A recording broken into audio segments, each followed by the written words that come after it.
Good morning students. तो बेटा last lecture के अंदर हम बात कर रहे थे क्वांटम नंबर के बारे में। तो अभी तक आपने पढ़ा कि हमारा जो एटम है वो होता है बेटा स्फेरिकल, और स्फेरिकल एटम के सेंटर में न्यूक्लियस एग्जिस्ट करता है। फिर आपने बोला बेटा न्यूक्लियस के बाहर शेल्स एग्जिस्ट करते हैं। तो शेल को बताया हमारे प्रिंसिपल क्वांटम नंबर ने। फिर आपने बात की शेल के अंदर सब शेल प्रेजेंट होते हैं, और सब शेल को बताया बेटा एजीम्यूथल क्वांटम नंबर ने।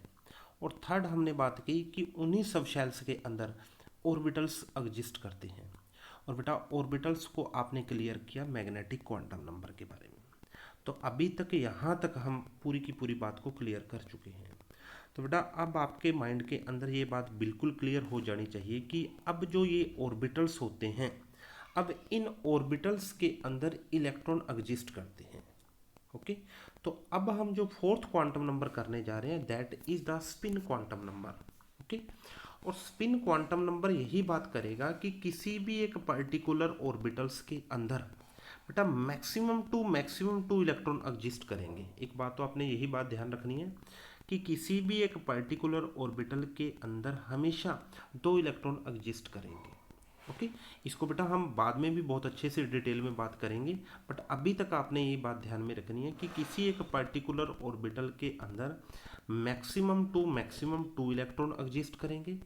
और जब वो दो इलेक्ट्रॉन एक ऑर्बिटल के अंदर एग्जिस्ट करते हैं, एक इलेक्ट्रॉन की जो स्पिन होगी बेटा, जैसे मैंने यहाँ पे इसकी स्पिन को ऊपर लिख रखा है, तो इसकी जो स्पिन होगी अगर मैं इसको क्लॉकवाइज मान के चल रहा हूँ इस इलेक्ट्रॉन को, तो साथ वाले इलेक्ट्रॉन की जो स्पिन हो जाएगी वो अपने आप एंटी क्लॉकवाइज हो जाएगी। तो अब आपने बेटा ध्यान रखना है कि किसी एक पर्टिकुलर ऑर्बिटल के अंदर जो दो एग्जिस्टिंग इलेक्ट्रॉन हैं उसमें से एक इलेक्ट्रॉन की स्पिन क्लॉकवाइज होती है और दूसरे वाले की एंटी क्लॉकवाइज होती है। तो स्पिन क्वांटम नंबर बेटा यही बात क्लियर करेगा कि किसी भी पर्टिकुलर ऑर्बिटल के अंदर जो इलेक्ट्रॉन एग्जिस्ट कर रहे हैं उनकी जो डायरेक्शन होती है वो क्लॉकवाइज, और साथ के साथ दूसरे इलेक्ट्रॉन की जो डायरेक्शन होती है वो एंटी क्लॉकवाइज होती है। ओके, और उसके लिए जो स्पिन क्वांटम नंबर की जो वैल्यू होने वाली है वो होगी बेटा, अगर क्लॉकवाइज है तो एम एस की वैल्यू मैं प्लस हाफ लेके चलूंगा। ओके, और अगर बेटा इलेक्ट्रॉन की डायरेक्शन एंटी क्लॉकवाइज है तो एम एस की वैल्यू बेटा जी मीन्स स्पिन क्वांटम नंबर की वैल्यू माइनस हाफ हो जाएगी। ओके, तो अभी जैसे बेटा मैंने यहाँ पे लिखा हुआ है कि इस ऑर्बिटल्स के अंदर मैंने दो इलेक्ट्रॉन डाल रखे हैं। अगर मैं फर्स्ट इलेक्ट्रॉन की स्पिन प्लस हाफ मान के चल रहा हूँ, मीन्स क्लॉकवाइज मान के चल रहा हूँ, तो बेटा साथ की साथ जो साथ वाला इलेक्ट्रॉन है इसके साथ जो एग्जिस्टिंग इलेक्ट्रॉन है उसकी जो स्पिन बेटा माइनस हाफ हो जाएगी। ओके, और इन द सिमिलर वे अगर इसी इलेक्ट्रॉन की बेटा मैं डायरेक्शन को एंटी क्लॉकवाइज मान के चल रहा हूँ, means M S minus half लेके चल रहा हूँ, तो बेटा दूसरे इलेक्ट्रॉन की जो डायरेक्शन होगी वो प्लस हाफ हो जाएगी, मीन्स क्लॉकवाइज हो जाएगी। ओके, तो कभी भी बेटा आपने बस यही बात ध्यान रखनी है, स्पिन क्वांटम नंबर की वैल्यू या तो प्लस हाफ आएगी या फिर माइनस हाफ आएगी। ओके, आप किसी भी वैल्यू को प्लस हाफ लेके जा सकते हो। अगर एक को प्लस हाफ लेके चल रहे हो तो दूसरे वाले को माइनस हाफ लेना पड़ेगा। ओके, अब यहाँ पे बेटा एक इंपॉर्टेंट थिंग जो है इस क्वांटम नंबर के अंदर, ये वाला क्वांटम नंबर बेटा ऊपर के तीनों क्वांटम नंबर से इंडिपेंडेंट एग्जिस्ट करता है। मीन्स स्पिन क्वांटम नंबर की वैल्यू बेटा तीन अदर क्वांटम नंबर के ऊपर बिल्कुल भी डिपेंड नहीं करती। ओके, तो अभी तक बेटा हमने पूरे के पूरे क्वांटम नंबर को बहुत अच्छे से पढ़ा। अब जो हमारा टारगेट है, अब हमारे बेटा इन क्वांटम नंबर से रिलेटेड कौन कौन से क्वेश्चन पॉसिबल हैं उन क्वेश्चंस को बेटा डिस्कशन करने वाले हैं। ओके, तो हमारा जो फर्स्ट क्वेश्चन है वो है बेटा, N orbitals having the L value 3 what are the possible value for the M L. सभी बच्चों को बहुत अच्छे से क्वेश्चन क्लियर कर सकते हो बेटा। अगर आपके एजीम्यूथल क्वांटम नंबर की वैल्यू बेटा 3 है, एल की वैल्यू 3 है, तो एम एल की वैल्यू बेटा आपने बतानी है। तो बेटा बहुत सिंपल रहेगा। अब आप सभी बच्चों को पता है अगर एल की वैल्यू आपको गिवन है, एम एल की वैल्यू अगर निकालनी हो तो वो रहेगी बेटा minus L two plus L. Means जो आपको एल दे रखा है बेटा वो आप पुट कर सकते हो, -3 टू +3 बेटा ये वाली पॉसिबल वैल्यू एम एल की आएंगी। और इसके कोरस्पॉन्डिंग जो ऑर्बिटल बनेगा, जो सब शेल बनेगा, वो एफ ऑर्बिटल बन जाएगा। ओके, अब नेक्स्ट क्वेश्चन है जो हमारा नेक्स्ट क्वेश्चन है बेटा, using the S P D notation describes the orbital with the following quantum number. Means बेटा अब एस पी और डी मीन्स आपको क्वांटम नंबर मिलेगा, उसके कोरस्पोंडिंग आपने बेटा नोटेशन बतानी है। तो फर्स्ट क्वेश्चन है बेटा इसमें एन की वैल्यू आपको 1 दी हुई है और एल की वैल्यू बेटा 0 दी हुई है। अब आप सभी बच्चों को पता है बेटा अगर n की वैल्यू 1 आ गई मीन्स आपका फर्स्ट शेल है, और l की वैल्यू अगर बेटा 0 आ जाती है तो इसके कोरस्पोंडिंग जो सब शेल होता है वो s होता है। ओके, तो मीन्स बेटा आप बोलोगे यहाँ पे 1s क्वांटम नंबर एग्जिस्ट करता है। ध्यान रहे बेटा यहाँ पे जो 1 रिप्रेजेंट कर रहा है it represent the shell number and s represent the sub shell. Okay, and second part इसका देख सकते हो, अगर n की वैल्यू 3 है और l की वैल्यू 1 है, n की वैल्यू 3 है इट मीन्स बेटा यहाँ पे जो शेल नंबर है वो थर्ड है, और l अगर 1 है, आप सभी बच्चों को पता है अगर l 0 होता तो s बनता है, l की वैल्यू 1 है तो बेटा जी p सब शेल एग्जिस्ट करता है, l की वैल्यू अगर 2 होती तो बेटा d सब शेल एग्जिस्ट करता है। तो आप इसकी जो नोटेशन प्रोवाइड करोगे वो बन जाएगा बेटा 3p। ओके, थर्ड पार्ट फिर आप बाद में डिस्कशन करते हैं बेटा नेक्स्ट क्वेश्चन सोल्व करने के बाद।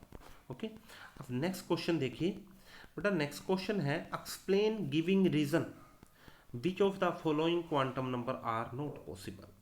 मीन्स बेटा आपको जो ये वाले क्वांटम नंबर प्रोवाइड कर रखे हैं इसमें से कौन सा पॉसिबल है और कौन सा नहीं पॉसिबल, और अगर नहीं है तो उसके पीछे क्या रीज़न है। तो बेटा आपने एक एक स्टेप के ऊपर मूव करना है। देखो आपने शुरू में पढ़ा प्रिंसिपल क्वांटम नंबर n अगर आपकी वैल्यू 2 है तो बेटा l की जो पॉसिबल वैल्यू होंगी वो होती है बेटा आप सभी बच्चों को पता है l होता है n-120। ओके, तो अब आप सभी बच्चों को पता है अगर n की वैल्यू 2 है तो l की वैल्यू बेटा 1 हो सकती है। मीन्स ये दोनों चीज़ें बिल्कुल सही हैं। ओके, अब उसके बाद l की वैल्यू अगर 1 दे रखी है तो बेटा ml की वैल्यू क्या 2 हो सकती है या नहीं हो सकती। तो आप सभी बच्चों को पता है बेटा अगर आपने ml निकालना हो तो ml की वैल्यू बेटा होती है -l2 + l। ओके, अगर आपको l बेटा 1 दे रखा है मीन्स -1 2 + 1 आपकी ml की वैल्यू एग्जिस्ट करने वाली है, बट यहाँ पे क्वेश्चन के अंदर ml की वैल्यू बेटा 2 दे रखी है तो ये कभी भी बेटा पॉसिबल नहीं हो सकता। तो यहीं पे बेटा आपका क्वेश्चन स्टॉप हो जाता है। तो आप बोलोगे बेटा following quantum number are not possible because ml की वैल्यू बेटा जो आपको दे रखी है वो सही नहीं है। ओके, अब सेकंड पार्ट फिर हम डिस्कशन करने वाले हैं बेटा, अगर n की वैल्यू आपको 3 दे रखी है, l की वैल्यू बेटा 1 दे रखी है, तो आप बेटा बहुत अच्छे से बता सकते हो n अगर 3 है तो l की वैल्यू बेटा 1 हो सकती है, क्योंकि सभी बच्चों को फॉर्मूला पता है l होता है n-120 मीन्स n 3 है तो l वैल्यू 1 हो सकती है। अब आपने देखना है ml क्या 0 हो सकता है, बिल्कुल बेटा ऑब्वियसली हो सकता है, क्योंकि ml जो होता है वो होता है -l2 + l। ओके, l की वैल्यू है बेटा 1 मीन्स -1 2 + 1 आपकी वैल्यू एग्जिस्ट करेंगी। -1 2 + 1 मीन्स बेटा -1 भी हो सकता है, 0 भी हो सकता है और +1 भी हो सकता है, बट आपको बेटा 0 प्रोवाइड कर रखा है, आपको वैल्यू 0 प्रोवाइड कर रखी है तो मीन्स आपकी बेटा ml की ये वाली वैल्यू एग्जिस्ट कर सकती है। ओके, अब इसके बाद यहाँ पे देखिए बेटा ms की वैल्यू 0 दे रखी है। तो आज ही हमने पढ़ा स्पिन क्वांटम नंबर, तो स्पिन क्वांटम नंबर ये बात बोलता है बेटा ms की वैल्यू या तो +½ होगी या फिर -½ होगी, कभी भी बेटा ms की वैल्यू 0 नहीं हो सकती। तो इट मीन्स ये वाला बेटा following quantum number are also not possibles. Okay, तो बेटा क्यों ms की वैल्यू बेटा कभी भी 0 नहीं हो सकती। ओके, एंड नेक्स्ट क्वेश्चन बेटा हम फाइनल क्वेश्चन पढ़ेंगे। तो नेक्स्ट क्वेश्चन है बेटा which of the followings orbitals are not possibles. अब ये आपको ऑर्बिटल्स प्रोवाइड कर रखे हैं, अब इसमें से कौन सा ऑर्बिटल पॉसिबल हो सकता है और कौन सा पॉसिबल नहीं हो सकता। तो आपको बेटा फर्स्ट दे रखा है 1p। ओके, तो 1p बेटा जब आपको दिया तो 1p के लिए n की वैल्यू बेटा सभी को पता है, यहाँ पे जो आगे नंबर लिखा होता है वो प्रिंसिपल क्वांटम नंबर को डिस्क्राइब करता है, मीन्स n वैल्यू 1 होगी। और ऐसे ही बेटा p के लिए l की वैल्यू यहाँ पे 0 लिख रखा है, वैसे 1 होती है बेटा p के लिए जो l की वैल्यू होती है वो होती है 1। तो n अगर 1 है तो l की वैल्यू बेटा कभी भी 1 नहीं हो सकती, क्योंकि बेटा आपने फॉर्मूला बहुत अच्छे से पढ़ा हुआ है, जो एल होता है वो होता है n-1 to 0, मीन्स एन और एल कभी भी इक्वल नहीं हो सकते। तो इस कारण बेटा 1p is not possible. Okay, second question बेटा आप पढ़ोगे यहाँ पे, सेकंड पार्ट है जो इसका, that is the 2f। 2f के लिए बेटा n की वैल्यू 2 होगी और f के लिए जो l की वैल्यू होगी वो 3 होगी। तो अब आपको बहुत अच्छे से क्लियर हो ही गया होगा बेटा, अगर आपके n की वैल्यू 2 है तो l की जो पॉसिबल वैल्यू होंगी बेटा वो 0 हो सकती है, 1 हो सकती है एंड 2 हो सकती है, कभी भी वो वैल्यू बेटा 3 नहीं हो सकती। तो इस कारण बेटा this one is also not possible. Okay, and last case है दैट इज द बेटा 4f। 4f के लिए n की वैल्यू आपको 4 दे रखी है, l की वैल्यू बेटा f के लिए आप सभी बच्चों को पता है 3 होती है। अगर बेटा n आपका 4 है, l आपकी वैल्यू 3 पॉसिबल हो सकती है, क्योंकि जो l होता है दैट इज n-1 to 0, तो it means this is possible. Okay, तो बेटा इन क्वेश्चंस को सॉल्व करना है बहुत अच्छे से, मैंने एक एक टाइप हर क्वेश्चन की मैंने इसको डिस्कशन किया है। तो कल या फिर आज ही बेटा मैं आपको एक असाइनमेंट शीट प्रोवाइड करूंगा, उन वो भी सारे के सारे बेटा क्वांटम नंबर के ऊपर डिपेंडेंट होंगे, उन क्वेश्चन को अच्छे से सॉल्व करना है, और प्रॉब्लम आती है तो बेटा मेरे को फिर आप पर्सनली कॉन्टैक्ट कर सकते हो। Thank you and have a nice day.